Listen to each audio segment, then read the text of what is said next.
This show contains views on religion that some viewers may find disturbing.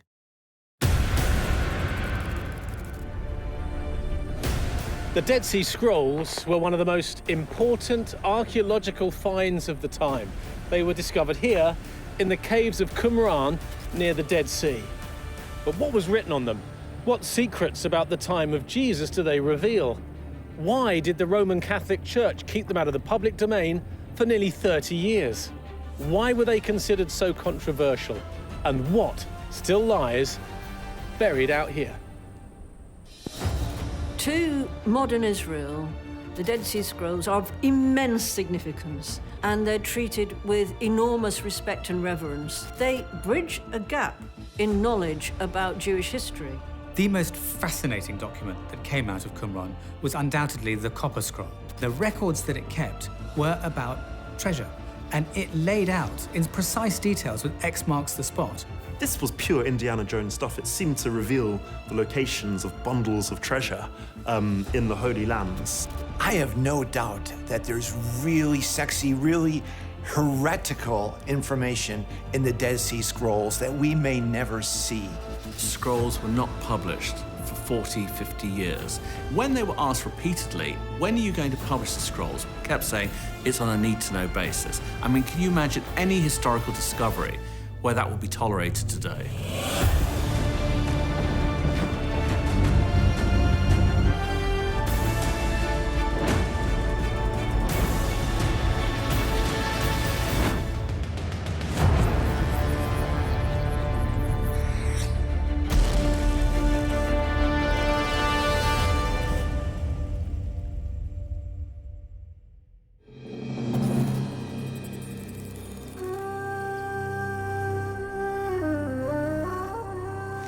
The Dead Sea Scrolls are made up of thousands of written fragments, the remains of larger manuscripts damaged by natural causes or through human interference.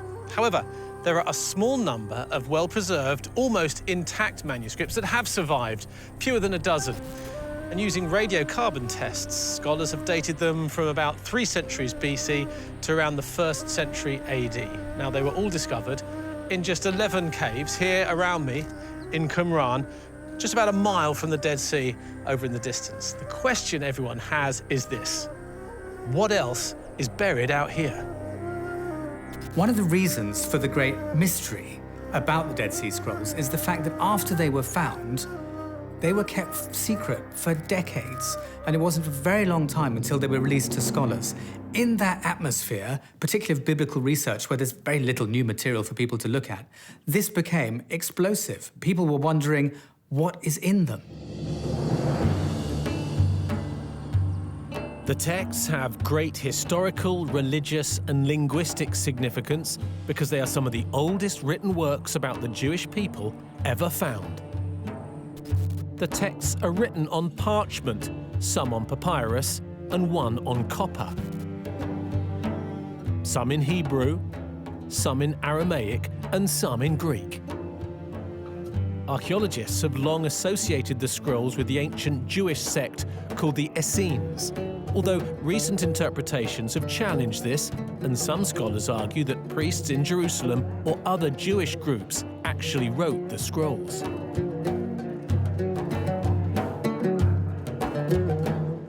When the scrolls were discovered, they were, as often happens with artifacts, they were sold on the market, a vast number of them. And so it took a while to bring them all back together again. And a number of authorities had control over them at different times. The Jordanians, the Israelis, the Vatican. And of course, in an environment when these weren't being released, there was suspicion that they weren't being released for a reason. That the Vatican wasn't letting people know what was in them because there might be something there that didn't suit the Vatican. People think the conspiracy around the Dead Sea Scrolls is because the Catholic Church didn't want us to find out some really juicy stuff about Jesus that would alter our perception of the Church. Actually, it appears that maybe it wasn't about Jesus at all. It was about John the Baptist, because one of the first people involved with the dig at Qumran has said that they found a headless body there, a skeleton. And it was believed that this might be the body of John the Baptist. And anything to do with John the Baptist sends shockwaves and terror into the heart of the Vatican, because they know that John the Baptist is theological dynamite, because he was a rival to Jesus. Organized religion was really fearful about what the Dead Sea Scrolls could reveal, because they date to the time of Jesus Christ and earlier. So what if they had the truth about the nature of Jesus and Mary Magdalene? All sorts of things that are just completely opposed to what's been taught ever since. Now that's a lot to fear.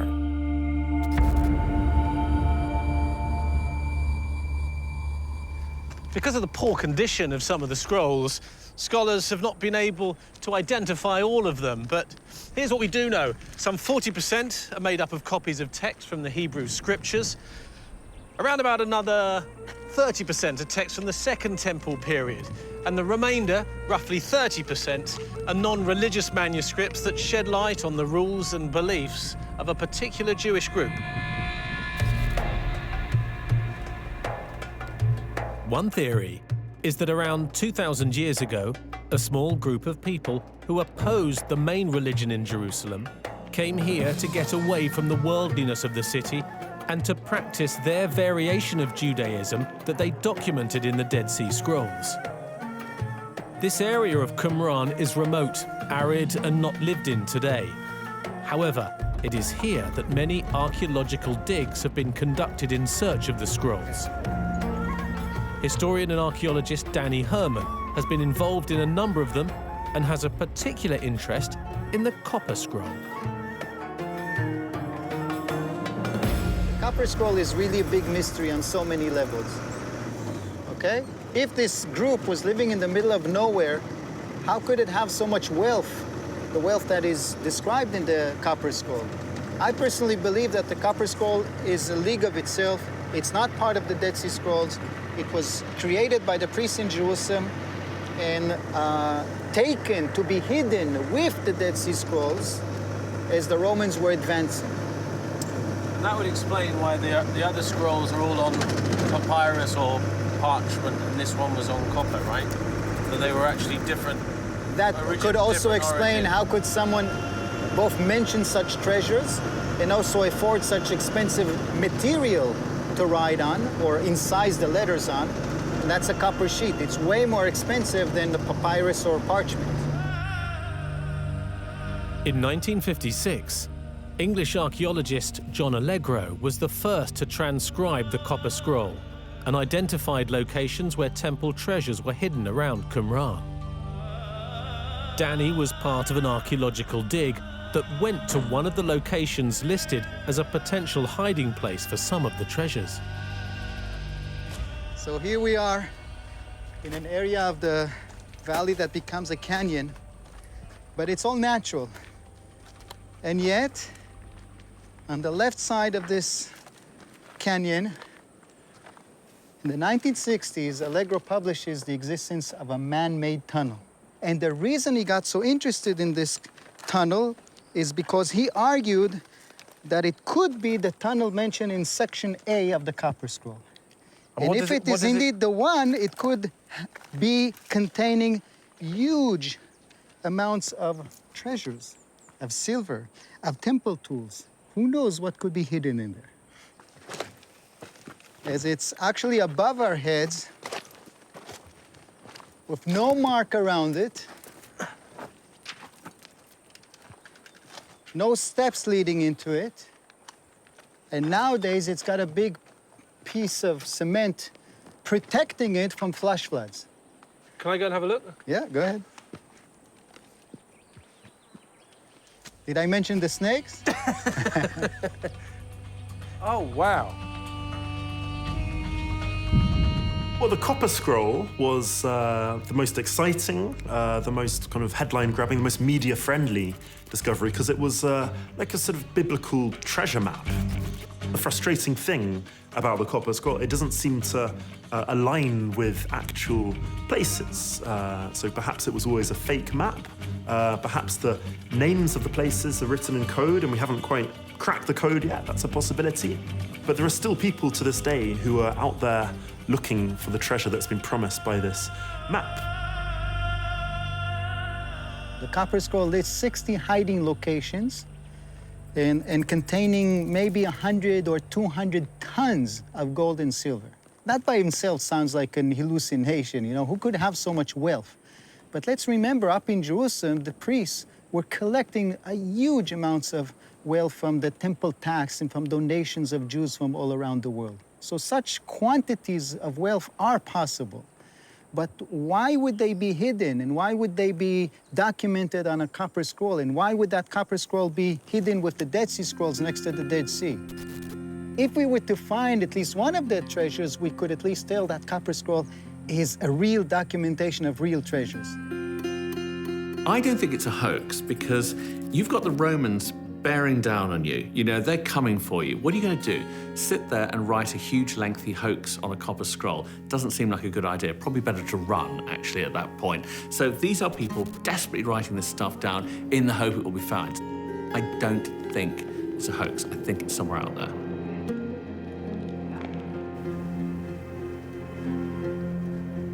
Although there was nothing found in the first tunnel, the leader of the dig took Danny and the team to a second location nearby that fits the description as a possible hiding place for treasure.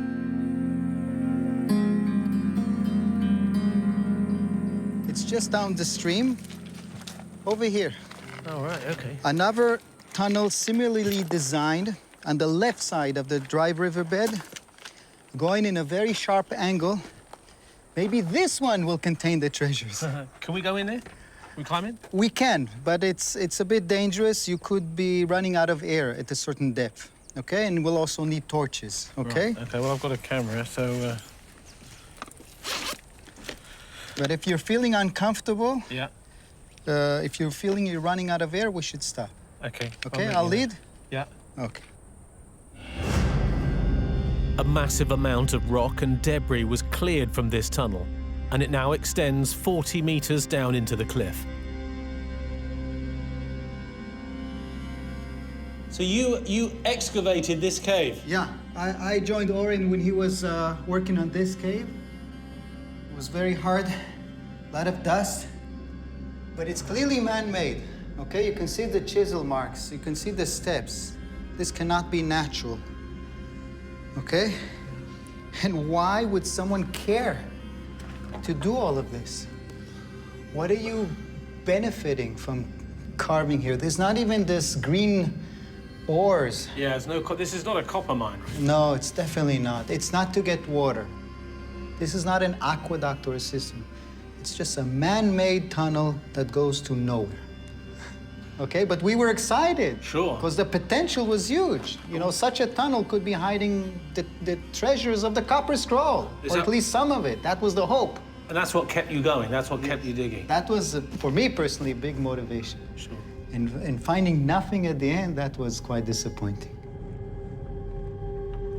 Inevitably, when there is wealth of that magnitude hidden around somewhere, this gets the attention of archaeologists and of treasure hunters. And since the release of the Copper Scroll and the details, people have tried very hard to locate these places. Not with great success, but it hasn't stopped armies of them trying. It wasn't until 1991, a full 44 years after they were discovered, that general access was made available to photographs of the scrolls. In November of that year, those photos were published by the Biblical Archaeological Society, and the Huntington Library promised to open all the microfilm files of all of the scroll photographs. I don't think people immediately realized how important this discovery was. Bits went in different directions. The Hebrew University ended up with some, and Syrian Archbishop ran off to New York with another bit of it. But I think as it became evident what this was, then the excitement rose hugely. It was not immediately clear that these were objects of particular scriptural value. So they really do the rounds. A lot of them travel to America. They end up in the hands of various academics and scientists. But the Vatican quickly got wind of this and locked onto it, and then sent its agents out and did everything possible to scoop them up, and then kept them under lock and key for a long, long time, for a suspiciously long amount of time, before any kind of results of their investigation were published.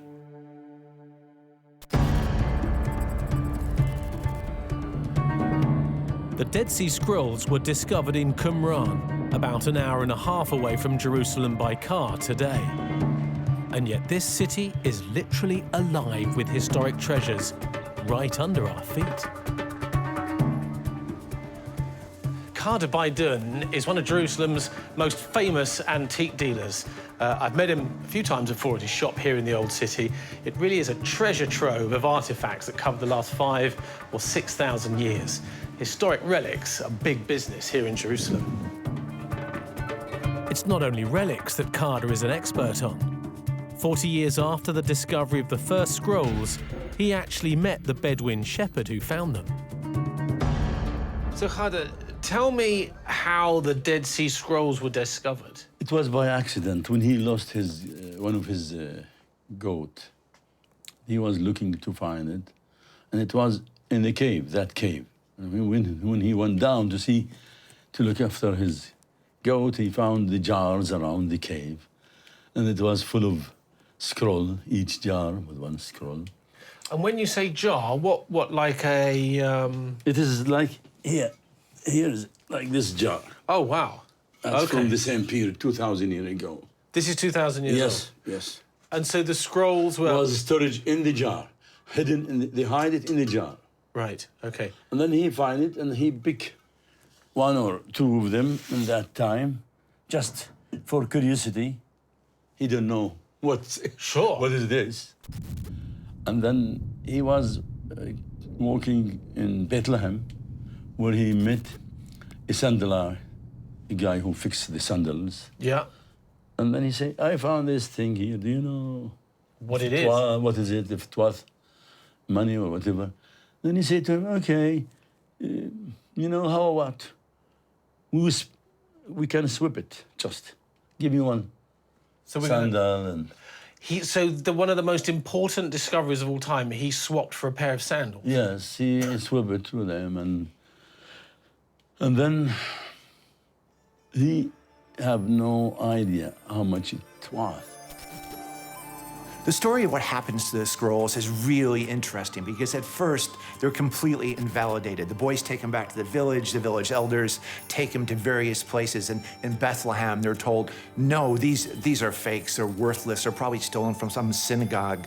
But eventually, shortly thereafter, in 1947, someone who understands what they really are buys the first few of them in Jerusalem. And then before you know it, there's advertisements in the Wall Street Journal for these scrolls, and they've been trying to sell them to universities for large sums of money. So, I mean, how much would they be worth, the Dead Sea Scrolls, if someone was to find them today? In that time, it wasn't, in that time, there was not much of money in the hand of the people. Sure. When you talk about, in that time, 1 million, like you are saying now, 900 million. Wow. Yeah. Worth a lot of money. Yeah. And so could there be more scrolls hidden in caves around Qumran now? Certainly there is more. Because what I believe that there is the big possibility because of this 2,000 year raining and the weather, and there was earthquake and it covered one of these caves, and that's the possibility that's still in one of these caves. It might come as some surprise, but the black market for the Dead Sea Scrolls is still alive and well, and has been since 1947, when they first were kind of discovered and acknowledged as existing in the first place. And they trade because there's always going to be interest from wealthy patrons who want to get their hands on these. And it's also reflective of the fact that while we have an official Israeli organization that holds the known Dead Sea Scrolls, there are many others that are not part of that library. We shouldn't assume that there isn't a whole load more scrolls out there. I mean, about 50,000 fragments have been discovered, but they still think there's many more out there. But a kind of sizable chunk of the Dead Sea Scrolls that were discovered ended up in private hands. And these were passed around. The dealers, some people thought they were fake, other people didn't. Some ended up in the hands of academics. And even to this day, it could be the case that the bounty is fragmented and there are interesting discoveries to be made, just in someone's loft.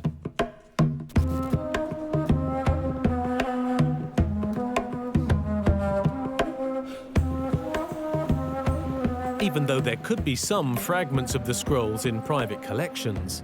Today, the vast majority can be found here, at the Dead Sea Scrolls Laboratory at the Israeli Antiquities Authority. The preservation and research on the scrolls by the Israelis is led by the head of the Dead Sea Scrolls projects, Penina Shaw, who was given a special permission to see some real pieces of the Dead Sea Scrolls. Now, I'm desperate to see. Okay, so we'll show you. Can you show me? So we'll show you. Okay, fantastic. What have Tanya, you got can you here? come and help us, please? Now, obviously, you don't want me to touch them, or... I don't touch them, so of course you don't touch I don't them. touch them. No, no, no. Okay. It's only the conservators. There's 5 women conservators who, they're the only ones people- allowed to touch these scrolls, and as you can see, they don't touch them with bare hands either. So what you're seeing here is one of the 1,200 or 1,500 plates that has not been undone yet. So hang on, but this isn't... But these are fragments of the scrolls. These are tiny... Yes, these are minute fragments of scrolls. Okay, in this case, we're holding a plate with unknown fragments that were collected together.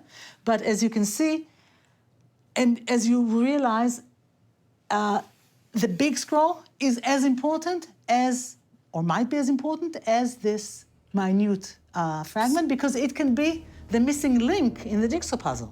And therefore, every single fragment is being treated. But hang on, so is there writing on these tiny fragments? Yes, there's writing on these fragments, but because it has been taped, can you turn it back? Because it has been taped, Oh, I can see the see? sellotape. the residues of the tape enter, or they penetrate the parchment or the papyrus, and they cause their disintegration. The work being done is painstaking beyond belief. We say scrolls, but actually many of them are fragments no bigger than your fingernail. This is like putting together a jigsaw of the Mona Lisa that's the size of 4 football pitches. But the reason it's being done is because the information in those scrolls about that crucial period of Judaism, as they're moving from Temple Judaism through to the more synagogue-based version that we would recognize today, and the evolution in that time of sects and cults like Christianity is fascinating to the history of Judaism, and there are no other sources for it. This is unique and therefore is very important to those who specialize in this area. Do you have any other, maybe larger fragments that I Yes. can take a look at? Sure. So here you see a plate still waiting for treatment. You can still see the tape, you can see a binding paper. What are these made of? Is it papyrus This or is parchment. These are parchment. Most of the religious writings that we have are written on parchment. The documentary material is written on papyrus. So is this now, is it like hard? Would it snap? It's Yes. not like, it's not flexible or malleable like It's paper, not no. flexible because it was in the rubble or because it came in contact with humidity. It blackens and it becomes like a gel. Okay, and so it becomes dark, and you cannot actually see with your eyes what is written on some of it. You see, some of it is lighter. I can see writing on this one, but this is impossible to read. But anything. if you look at this plate has been treated already. So you've And- cleaned it? Yes. So what happens is they cover the front because the majority of the scrolls written on parchment are written on one side. So they cover the front. They turn it on the back, and they try and cleanse it from previous treatments. Okay. And so in this case, for example, okay, they covered it, they turned it, they cleansed it from all the gooey and dirt and all the materials that had been applied beforehand. They strengthen the edges, okay? And when they're through and they turn it back and they take off the cover, many times the writing comes back to life. Wow. And this is very, very exciting.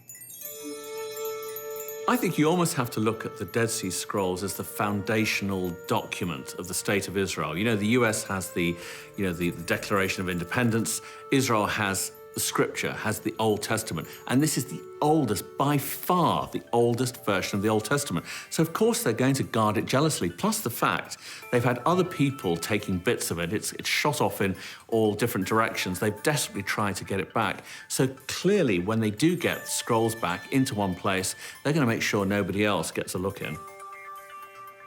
So what you see in front of you here is a sheet of the big Psalm scroll from Cave 11.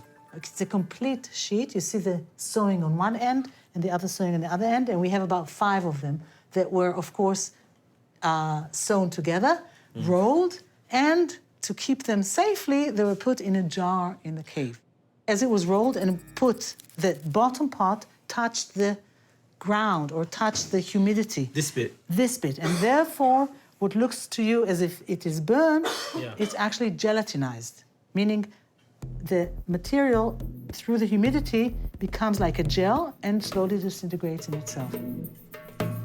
So the Psalm scroll that we just saw is from the 1st century CE.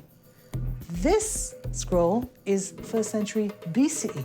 And what you're seeing in front of you is part of the Book of Deuteronomy. In all the copies of the Book of Deuteronomy, this is the only one that preserves all of the 10 commandments. Wow, so these are the 10 commandments. These are the earliest copy of the 10 commandments that we have, the complete 10 commandments. It begins here with I am your God. It goes through this column and this column. And the most important one is the 5th commandment that says, כבד את אביך ואת אמך כאשר ציווך השם אלוקיך למען יאריכון ימיך ולמען ייטב לך. Honor thy father and thy mother so that you will have a long and healthy life.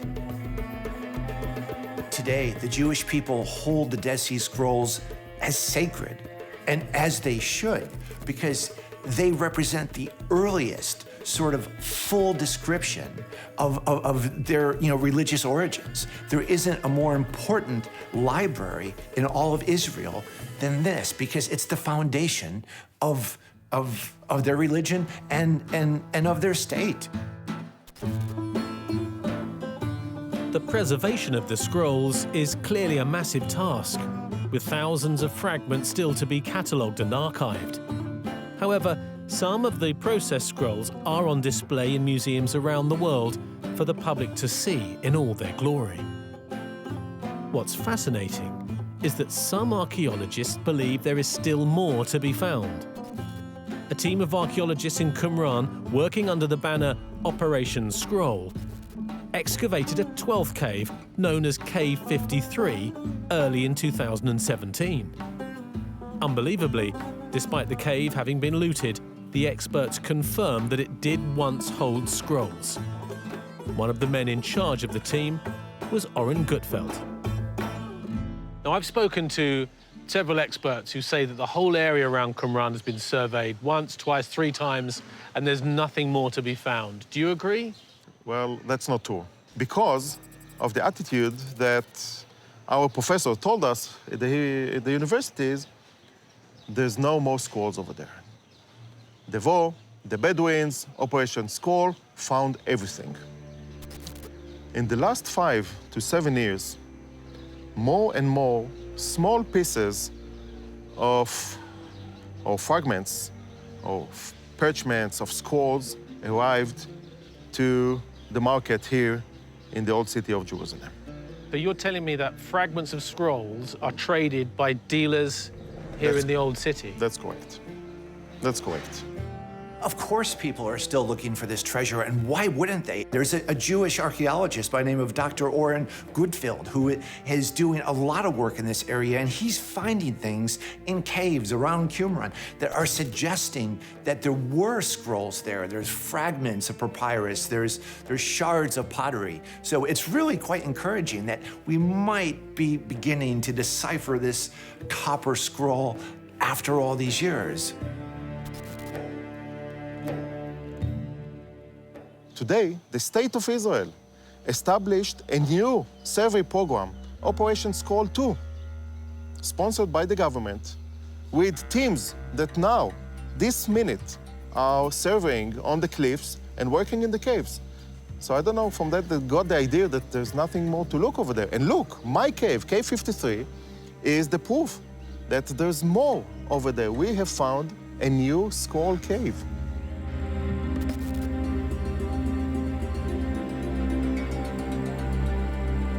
The Dead Sea Scrolls are held up as a cornerstone of historic discoveries concerning the Jewish people. But how much do we actually learn about them from these scrolls? And are there still more scrolls to be found?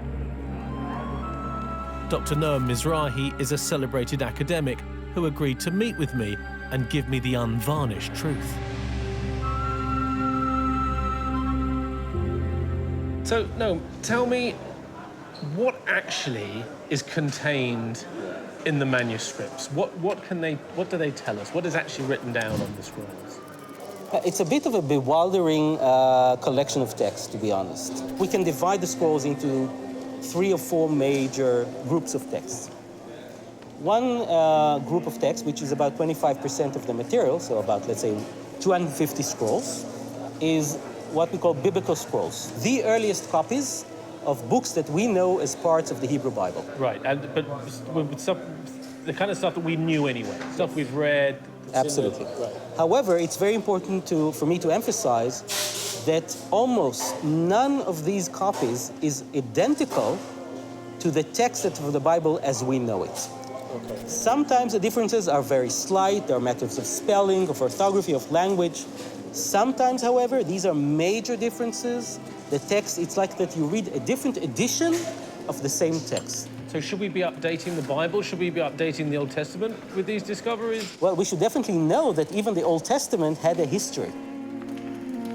So before the Dead Sea Scrolls, the oldest version of the New Testament we had was from about the 400s, but the oldest version of the Old Testament was actually a lot more recent. It was only 1,000 years old. So this meant we now had a 2,000-year-old version of the Old Testament, everything except the Book of Esther. So that in itself, obviously, was fascinating to both Jews and Christians. But also, we learnt a lot about this strange community out there in Qumran, who were a kind of mix of radical Jews and proto-Christians. You know, I think you have to see it as a very fluid environment. It tells us a lot about the sort of people who invented modern Judaism and modern Christianity.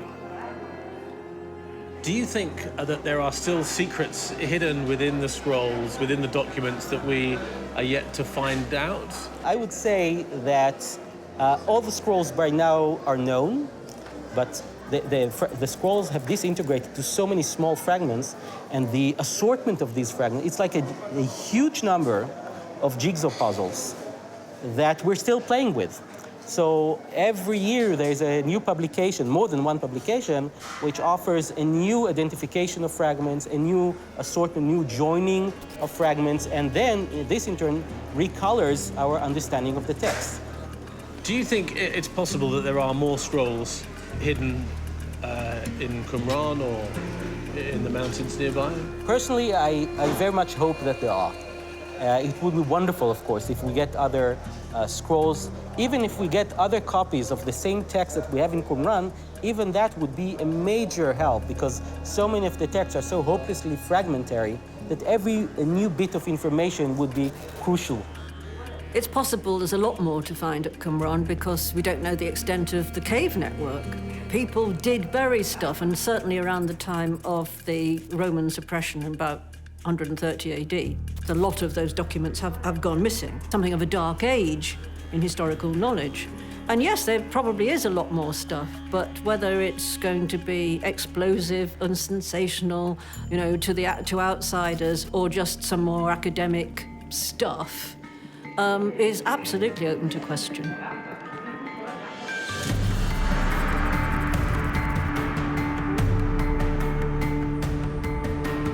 Apart from the excavation of the 12th cave in Qumran, there is another equally fascinating story related to the Dead Sea Scrolls. A man came forward in March 2011 claiming that he had found a small leather codex in a cave in Jordan. His name is David Elkington. According to the story, these ring-bound lead and copper codices were in the possession of an Israeli Bedouin farmer named Hassan Saida, who claimed that they had been found by his great-grandfather in a cave a century ago. Elkington believes the codices could contain the earliest historical evidence of Jesus' existence, and was quoted in the press that they might be as important as the Dead Sea Scrolls.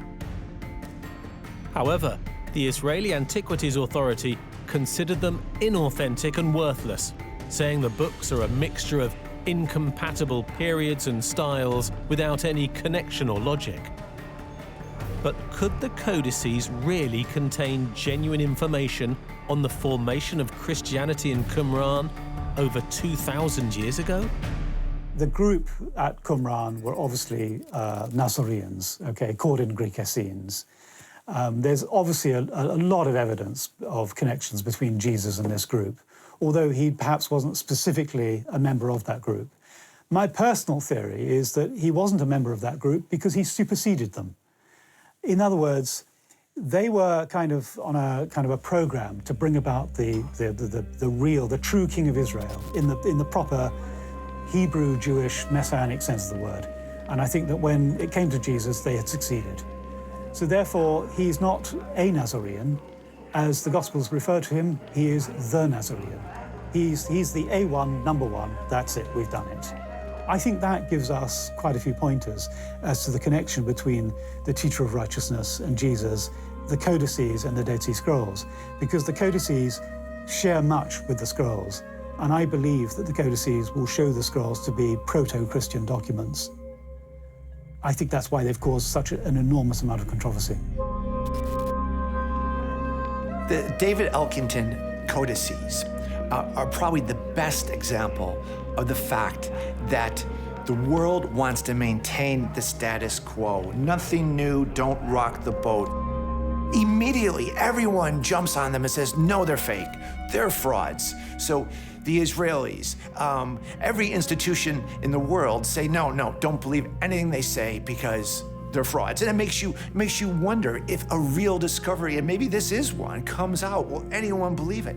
Is everyone that intent on maintaining the status quo? We had no other option than to pursue it in order to quell the vilification. It was the only way we could go about this. Otherwise, we would have to run and hide and be forever scarred by this appalling campaign. So I called Roger Webb. We looked him up online. I called him and we had a chat. And he was very jolly about the whole thing. He said, yeah, they said they might well be fakes. He said, let's prove it. All the official channels have written off the codices as fake, but Elkington decided to have the age of the lead tested by Professor Roger Webb, a leading expert on ion beam physics. His first tests on the front cover found radioactive isotopes still active in the lead, meaning they are less than 150 years old. Not satisfied with the results, he ran some more tests on the inside pages. So the second test showed no activity for the inner pages of the lead of the book, demonstrating that the lead now was genuinely old, at least over 150 years old. Compared quite favourably to both a 400-year-old sample we had from a sash window. So this is old lead in the weight from a sash window, and also a sample we had that was an example of Roman lead that had been in the ground for 2,000 years. So this was quite favourable and suggested that we had actually real old lead greater than 150 years. There are aspects to the codices that could not have been faked. I mean, one of them being that over the course of 2,000 years, the metal matrix has disturbed. So what's happened is that impurities in the metal have gradually leached out of the metal, and they've appeared on the surface where they've taken a crystalline form and then fallen out. Okay, and you can see on some of the codices there are holes in the pages. And if you look on others, you can see the crystalline growth. Now, according to our expert, he said, well, you're looking here at a process that takes 1,800 years, 2,000 years, easily. I mean, I certainly believe they are more than 150 years. That I don't have a problem with. The going back 2,000 years, I don't know. I can't put an age on that at all. There are other evidences that it is actually quite old. The patina on them does actually indicate that these have been around and in contact with the ground for a long period of time. They look very similar to lead that we've dug up out of the ground from 2,000 years ago, so it's been in contact with the ground in the same way, and they look very similar to that. So in terms of the way they look very authentic. I've never believed them to be fake. If you follow a logical progression of why and how they exist and the circumstances in which you found them, it simply does not tally that they are fake. And furthermore, nobody has yet convinced us of how they were faked. We've seen fakes, we've seen modern ones, and they are remarkably different. I mean, so remarkably different that you want to fall about laughing at how crude they are, because when you're using lead, it can only be crude when you're using it in a modern circumstance. It seems that experts are saying there are multiple dates ascribed to various bits of the codices. So it looks like it's been a bit of a mishmash put together at some point, not necessarily very recently. There is still a wall of silence. There is still a wall of dogma, preservation, that I don't care what you've discovered or how accurately it dates or how authentic the non-biased laboratories say it is, it's not going to be accepted. It's really quite worrying.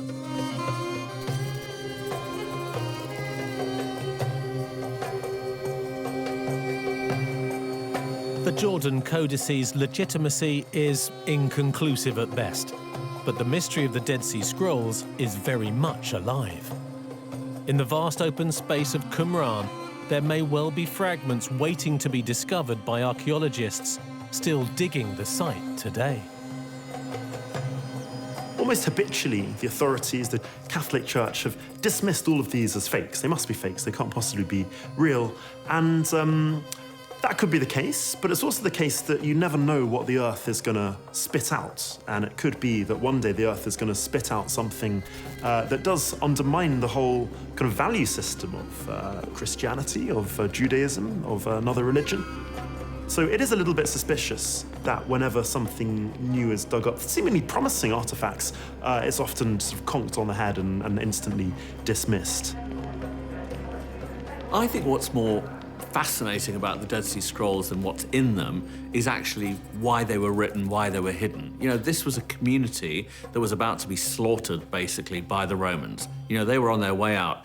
And we learn more about, you know, the desperate measures they took to hide the knowledge they had, how much importance they put on this knowledge. And then, of course, the copper scroll, you know, the treasure map, you know, which is fascinating. You know, but we get to see a community that knew its number was up. You know, that's basically what the Dead Sea Scrolls show us. But in terms of what they say, not so interesting. Indications are that we may have in the Dead Sea Scrolls the tip of the iceberg. There's probably a lot more. And local and recent excavations are validating that there's signs of shards of pottery and little fragments of papyrus that indicate that even more of the Dead Sea Scrolls are on the black market. And there's probably all sorts of caves and hideaways around the Dead Sea that we've yet to find.